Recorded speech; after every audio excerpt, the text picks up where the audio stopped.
নমস্কার, আমি অর্পিতা আরেকটি নতুন ভিডিও নিয়ে আপনাদের সামনে হাজির হলাম। একদম সিম্পল একটি রেসিপি, কিন্তু খুব সহজ পদ্ধতিতে আপনারা বাড়িতে তৈরি করে নিতে পারবেন।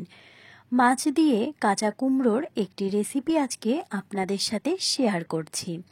প্রথমেই সরিষার তেল দিয়ে দিয়েছি। সরিষার তেল একটু গরম হলে সেখানে একে একে সবজিগুলোকে একটু ভেজে নেব। প্রথমে সজনের ডাঁটাটাকে হালকা ফ্রাই করে নেব। খুব কম মশলায় হালকা পাতলা এই মাছের রেসিপিটি আপনারা বাড়িতে চটজলদি তৈরি করে নিতে পারবেন। আশা করি সকলের খুব ভালো লাগবে। সজনের ডাঁটাগুলো খুব বেশি ডিপ ফ্রাই করার প্রয়োজন নেই, একদম হালকা ফ্রাই করবেন, তাহলে খেতেও অনেকটা ভালো লাগবে। এবার ফ্রাই করে নেব কাঁচা কুমড়োগুলোকে। কাঁচা কুমড়ো খেতে কিন্তু বেশ ভালো লাগে, আর মাছের ঝোলে একবার কাঁচা কুমড়ো ব্যবহার করে দেখবেন, খেতে কিন্তু বেশ দারুণ লাগে। কাঁচা কুমড়োগুলোকে এখানে হালকা ফ্রাই করে নেব। আমি প্রথমেই বলেছি সব সবজিগুলোকে হালকা ফ্রাই করে নেব, খুব বেশি ডিপ ফ্রাই করার কোনো প্রয়োজন নেই।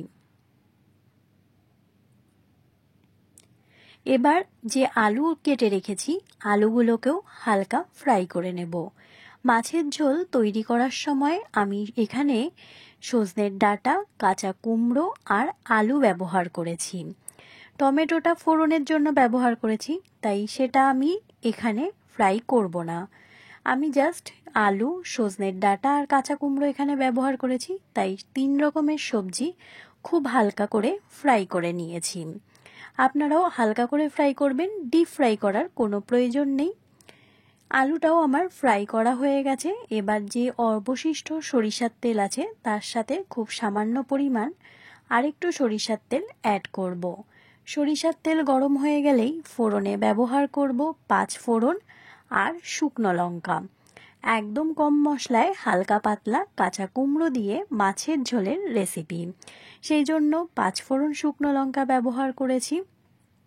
ফোড়ন থেকে যখন খুব সুন্দর একটা স্মেল বেরিয়ে আসবে তখন অ্যাড করব টমেটো।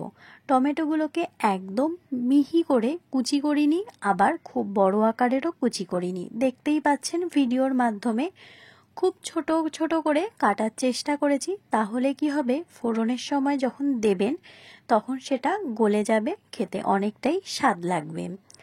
এবার যখন টমেটোটা একটু ফ্রাই হয়ে গেছে অ্যাড করব বেসিক কিছু গুঁড়ো মশলা। হাতের কাছে রোজগেরের যে গুঁড়ো মশলা আমাদের থাকে সেই গুঁড়ো মশলাগুলোই এখানে অ্যাড করব।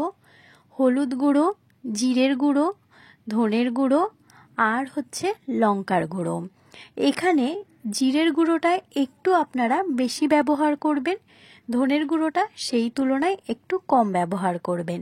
জিরের গুঁড়োটা দেখবেন একটু বেশি দিলে স্মেলটা অনেকটা ভালো আসে, আর মাছের ঝোলে কিন্তু জিরের গুঁড়ো খেতে বেশ ভালো লাগে, একটা আলাদাই স্মেল আনে। আর ব্যবহার করেছি মাত্র 3টে কাঁচা লঙ্কা। খুব বেশি এখানে স্পাইসি তৈরি করব না, সেই কারণে এখানে এবার গুঁড়ো মশলা দিয়ে বেশ ভালো করে কিন্তু কিছুক্ষণ কষিয়ে নিতে হবে। যখন তেলটা ছেড়ে এসেছে কষানোর থেকে তখন অ্যাড করে দেব সজনের ডাঁটা আর আলু। কাঁচা কুমড়োগুলোকে এখন অ্যাড করব না, তাহলে কিন্তু গলে যাবে। আর আলু আর সজনের ডাঁটা সেদ্ধ হতে যেহেতু একটু টাইম লাগবে, সেই জন্য কষানোর সময় অ্যাড করে দিয়েছি। এবার অ্যাড করব পরিমাণ মতো লবণ। যে পরিমাণ ঝোল রাখবেন সেই পরিমাণ লবণটা আগে থেকেই দিয়ে দেবেন, তাহলে সবজির ভেতরেও ঢুকবে, খেতেও অনেকটা ভালো লাগবে। এই পর্যায় পর্যন্ত যে সকল বন্ধুরা ভিডিওটি কন্টিনিউ করছেন কিন্তু একটি লাইক দিতে ভুলে গেছেন, প্লিজ একটি লাইক দিয়ে ভিডিওটি কন্টিনিউ করবেন। আপনাদের একটি লাইক কিন্তু আমার কাছে অনেক গুরুত্বপূর্ণ। এই পর্যায়ে দেখতে পাচ্ছেন মশলার সাথে আলু, সজনের ডাঁটাটা বেশ ভালো করে কষানো হয়ে গেছে। এবার অ্যাড করে দিলাম পরিমাণ মতো জল। যে পরিমাণ মাছের ঝোল আমি রাখবো সেরকম বুঝেই এখানে জল অ্যাড করেছি।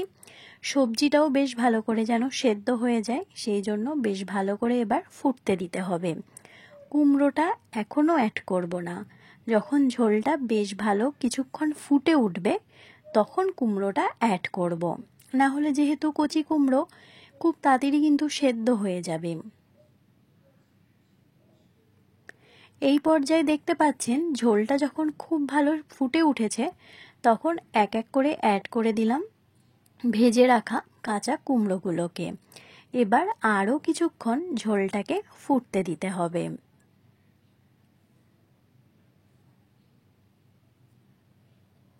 কাঁচা কুমড়ো, সজনের ডাঁটা এবং আলু দিয়ে এভাবে একবার মাছের ঝোল বাড়িতে তৈরি করে দেখবেন, খেতে কিন্তু গরম ভাতে জাস্ট অমায়িক লাগে। অসাধারণ একটি রেসিপি। আমি তো প্রত্যেককে বলবো একবার ট্রাই করে আপনারা দেখতে পারেন। এই পর্যায়ে কালারটা দেখে বুঝতে পাচ্ছেন কতটা সুন্দর হয়েছে, খেতেও কিন্তু অনেকটা ভালো হয়েছে। ঝোলটা আরও কিছুক্ষণ যখন ফুটে উঠবে, তখন এক এক করে অ্যাড করব ভেজে রাখা মাছগুলোকে। এই পর্যায়ে আমি অ্যাড করে দেব ভেজে রাখা মাছগুলোকে। তাহলে কি হবে, যেহেতু মাছ ভাজার সময় নুন আর হলুদ দিয়েছিলাম, এখন ঝোলের মধ্যে দিয়ে বেশ কিছুক্ষণ ফুটিয়ে নেব, তাহলে মশলাটা মাছের মধ্যে খুব ভালো করে ঢুকবে, খেতেও কিন্তু বেশ অনেকটাই ভালো লাগবে।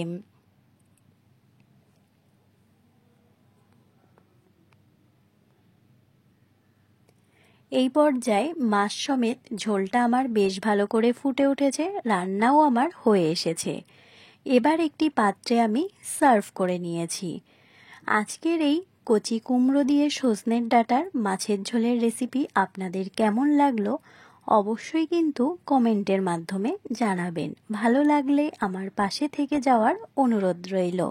আজ তাহলে এখান থেকেই বিদায় নিচ্ছি। অন্য কোনো দিন অন্য কোনো রেসিপি ভিডিও বা ব্লগ ভিডিওর সাথে দেখা হবে। ততক্ষণ সকলে ভালো থাকবেন, সুস্থ থাকবেন, নিজেদের খেয়াল রাখবেন। নমস্কার।